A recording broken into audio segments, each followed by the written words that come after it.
बिस्मिल्लाहिर्रहमानिर्रहीम वसल्लल्लाहु अला नबील उम्मी। गाज़ी मिल्लत सरदार मोहम्मद इब्राहिम ख़ान अलैहि रहमा कश्मीर की सियासत का एक बड़ा नाम है। वो जब इंग्लिस्तान से बारह इतला करने के बाद वापस आए तो उस वक्त पुंछ से खान साहब भी असम्बली के मेंबर थे और उन्हें अपनी असम्बली की सीट गाज़ी मिल्लत को दी और इस तरह वो जो उस वक्त की असम्बली थी कानून साजी के हवाले से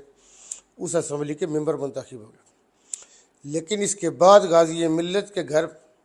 19 जुलाई 1947 को श्रीनगर में जो करारदाद मुसलमानान कश्मीर ने ये करारदाद चूँकि गाज़ी मिल्लत और दूसरे जो उनके साथी थे वो सारे के सारे दयान थे अल्लाह के पाकिस्तान के हवाले से, तो करारदाद मंजूर की कि हम कश्मीर बनेगा पाकिस्तान और इसके हलाक का उन्होंने ये ऐलान किया और करारदाद मंजूर है। उन्हीं के घर पे होने वाली करारदाद को अभी हमने चंद दिन पहले 19 जुलाई को जो हुई थी, इसी 19 जुलाई को पुंछ के गय्यूर अवाम ने जो शोहदा गाजियों और मुजाहिदों की औलाद है खुसूसी तौर पर और आज़ाद कश्मीर के दूसरे इलाकों से लोगों का उमूमी तौर पर उसके अंदर शमूलियत थी और वह एक नुमाइंदा मैं ये समझता हूँ कि कश्मीर के जो लोग हैं अपनी कौम की नुमाइंदगी करते हुए उस जिरगा ने, उस इजलास ने और उस जलसा ने उसी करारदाद की न सिर्फ तोसीक की, तजदीद की, अयादा किया कि हम पाकिस्तान का ही हिस्सा रहेंगे, लेकिन हमने उसके साथ ये कहा कि जो कश्मीर का इलाका रहता है वो आज़ाद होकर पाकिस्तान का हिस्सा बनेगा। हमने कहा जी कि हम पाकिस्तान हैं और आज़ाद कश्मीर रियासत है, उस रियासत का अपने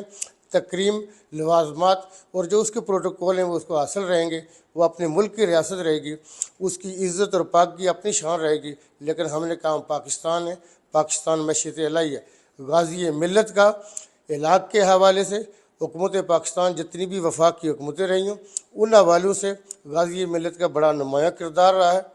और आज़ादी के वक्त वो न सिर्फ आज़ाद कश्मीर के अंदर बेस कैंप की हुकूमत बनने वाली जो हुकूमत थी उसके बानी सदर बने, उसके बाद भी आज़ाद कश्मीर की तामीर और तरक्की सियासी बलोगत के लिए और जो अवाम के अंदर जमहूरियत और सियासत के हवाले से जो बालिदगी की उस अतम लेवल पर पहुँचना चाहिए उसके हवाले से गाज़ी मिल्लत का बड़ा किरदार है। गाज़ी मिल्लत के हवाले से मैं ये समझता हूँ कि पूरी कौम को उनकी बरसी के मौका पे उनके लिए दुआ करनी चाहिए। यकीनी तौर पे उनके बड़े दर्जात हैं, लेकिन चूँकि ये एक तरीका है, सुन्नत है, मसनून है, उनके और उनकी फैमिली के जितने लोग इस दुनिया से जा चुके हैं हमें उनके दर्जात की बुलंदी की दुआ करनी चाहिए आज के मौका पे। और उनके किरदार के हवाले से वो अमानत, दयानत और शराफत का पैकर से नई आने वाली नस्लों को उनके किरदार के हवाले से हमें पढ़ाना भी चाहिए, हमें बताना भी चाहिए। शुक्रिया।